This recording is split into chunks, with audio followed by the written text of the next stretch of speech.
ولا كل ساعة عقصك يغالي هونني بسخل الليلة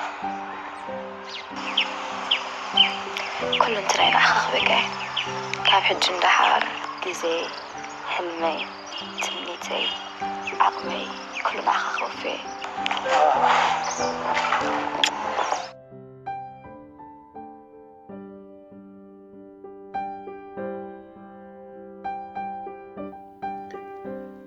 ደቂ ሰባት እቲ ዝውንንዎ ዝለዓለ ሓይሊ ኣብ ዝዛረብዎ ቃላት እዩ ብትዕድልቲ ንዝተዋሃቦም ፍሉይ ሓይሊ ተጠቒሞም ንዝወደቐ ህይወት ኣዝያ ንዝጸልመተቶ ተስፋ ንዝቆረጸ ብሓይሊ ናይ ዘጸናንዑ ቃላት ተጠቒሞም ካብቲ ኣትይዎ ንዝነበረ ዓዘቕቲ ነብሰ ምትሓትን ብስጭትን ዳግማይ ህይወት ይዘርኡሉ ሞራልን ኣተባባዕትን ቃላት ሓይሊ ፈጢሮም ህይወት ሰብ ክቕይሩ ትርኢ ንዝሓመመ በትፍዋስ ዝኾነ ቃላት ተጠቒሞም ናይ ምሕዋይ ተስፍኡ ንዝማህመነ ሰብ ሞራልን ተስፍኡን ክብ ከም ዝብል ብምግባር ኣብ ውሽጡ ናይ ምሕዋይ ተስፋ ብምዝራእ ጥዕና ከም ዝረክብ ይገብሩ ብኣንጻሩ እንተራእና በቲ ኣዕናው ዝኾነ ቃላትና ጌርና ልቢ ሰብ ንሰብር ነጉዮ ሞራሉ ነብትኾ ኣብ ዓሚቕ ብስጭትን ነብሰ ምትሓትን ከም ዝወድቕ ንገብሮ ተስፋ ንዘለዎ ሰብ እንድሕር ኣተባቢዕናዮ ብዙሕ ከበርክት ንዝኽእል ብዓናው ነቐፌታን ጸርፍን ልቡ ከም ዝጠፍኦ ብምግባር ንሓዋሩ ኣብ ጸልማት ከም ዝወድቕ ክንገብር ንኽእል እረ ንገለ ሰባት እውን ኣብዚ ሕማሞም ብምውዳቕ ካብዚ ዓለም ንሓዋሩ ክፍለዩና ይኽእሉ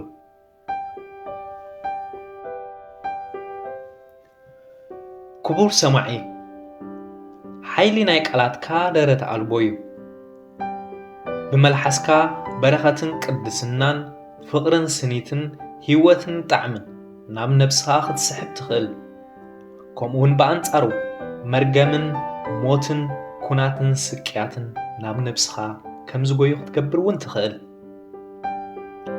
ምናልባት በትርን እምንን ንዓጽምተይ ክሰብርዎ ይኽእሉ ቃላት ግን ንዓየ ኣይጎድኡን እዮም ክትብል ትኽእል ትኸውን እዚ ግን ሓቂ ይኮነን መልሓስ ዓጽሚ ዘይብላ ዓጽሚ ሰብ ትሰብር ዝብል ኣባሃላ ሰሚዕካ ትፈልጥ ትኸውን መልሓስና ንልቢ ደቂ ሰባት ከተሐጉስን ከተሕዝንን ሙሉእ ብቕዓት ከም ዘለዋ ዘረድእ ኣባሃላ እዩ መልሓስካ ሓይሊ ኣለዋ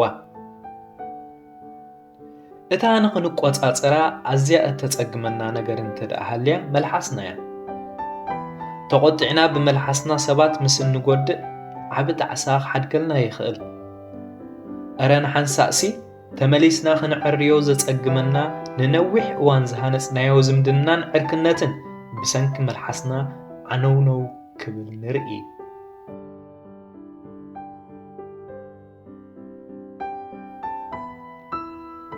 ልዙብ ዘረባ ህይወት ይህበካ ቄናን ዘረባ ግን ንመንፈስካ ይሰብር ምሳሌ 15:28 ጥበበኛ ንጉስ ሰሎሞን ንናብራናን ህይወትናን ገሊሁ ዘርኢ ጥበብን ልቦናን ዝመልኦ ምስላታቱ ገይሩ ብዛዕባ ቃላትናን ዘረባናን ዘለዎም ፍሉይ ሓይሊ ብደቅቕ ዘረድእን ዝምህርን ፍሉይ ትምህርቲ ኣመሓላሊፉልና እዩ ንሱ ኣብ ምሳሌኡ 18:21 እንታይ ይብል እቲ እትዛረቦ ሞት ወይ ህይወት ከስዕብ ይኽእል እዩ ስለዚ ሳዕቤን ዘረባኻ ክትቅበል ይግባኣካ እዩ ይብል ክቡር ሰማዒ ይረዳእካ ኣይረዳእካ ቃላትካ ፍሉይ ሓይሊ ኣለዎም ቃላትካ ከም ቀስቲ ምስ ወርወርካዮም ናብ ሓይሊ ከም ዝቕየሩ ኣስተብህል እቲ እትዛረቦ ዘለኻ ኣሉታዊ ድዩ ኣወንታዊ ብዘየገድስ ናብ ሓይሊ ተቐይሩ ንሰባት ከተሐጉስ ወይ ልቦም ሰቢርካ ኣብ ሓዘን ክትድርብዮም ዘኽእል ዓቕሚ ኣብ መልሓስካ ተጸይሩ ከም ዘሎ ምስትብሃልን ምፍላጥን ከድልየካ እዩ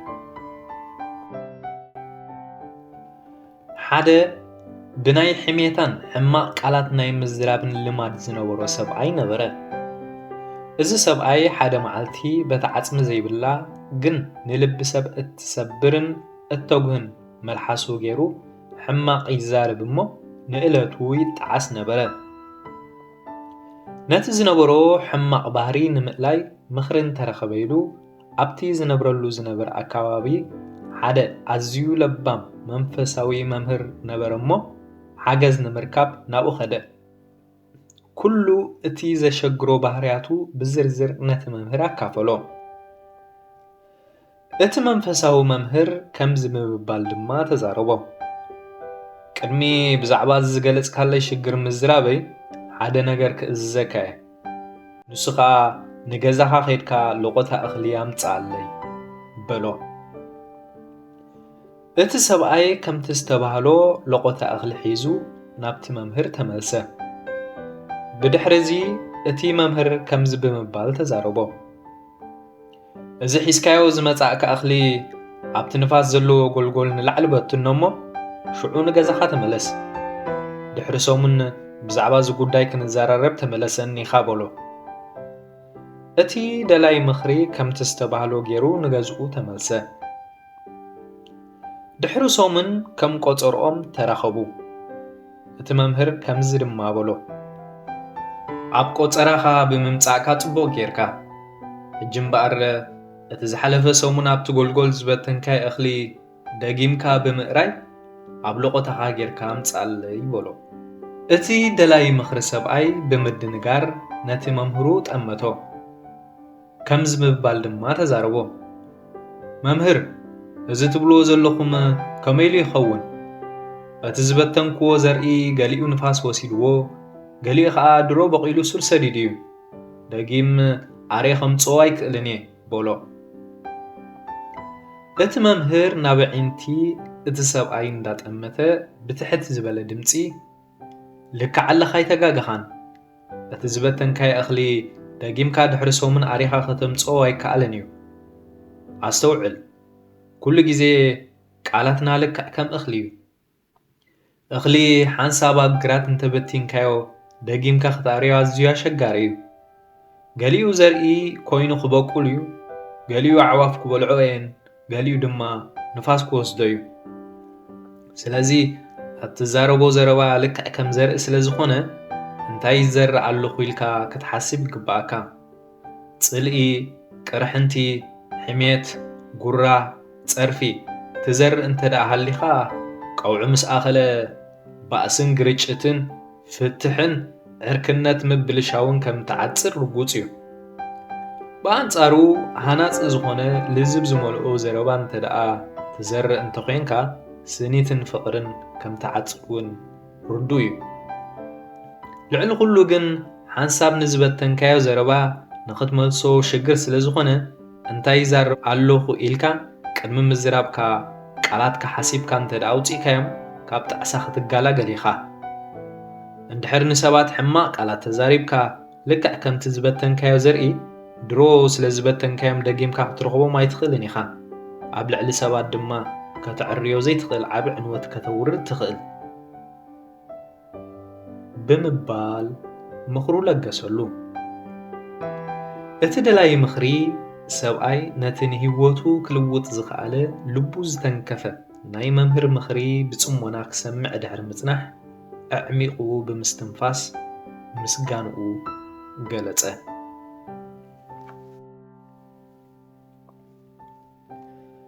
እርሙን ሃናጽን ዝኾነ ዘረባ ምዝራብ ምልክት ናይ ብቑዕን እኹልን ሰብ እዩ። ቅድሚ ምዝራብካ ኩሉ ግዜ ሕሰብ። እዚ ዝዛረቦ ዘለኹ ሃናጽ ድዩ? ዘተባብዕ ሞራል ዝህብ ድዩ? ሓይሊ ዝውስኽ ድዩ? ወላስ ሓይሊ ዝወስድ ንልቢ ዝሰብር ዘጉህን ተስፋ ዘቑርፅን ኢልካ ኣቐዲምካ ክትሓስበሎም ይግባእ። ምክንያቱ ቃላትካ ፍሉይ ሓይልን ዓቕምን ኣለዎም። ንሰባት ከሕውዩ ይኽእሉ፣ ክቐትሉ ከዓ ይኽእሉ። መልሓስካ ኩሉ ግዜ ብጥበብን ሞራልን ዝተቐብአት ትኹን። ምክንያቱ መታን ንዓኻ ክሕሸካ። ቃላትካ ይዝራእ ካብ ኮነ ይዕጸድ እውን እዩ። ስለዚ ዝዘራእካዮ ክትዓጽድ ግድን እዩ። እቲ ኣፉን መልሓሱን ዝሕሉ ካብ ፀበባ ይድሕን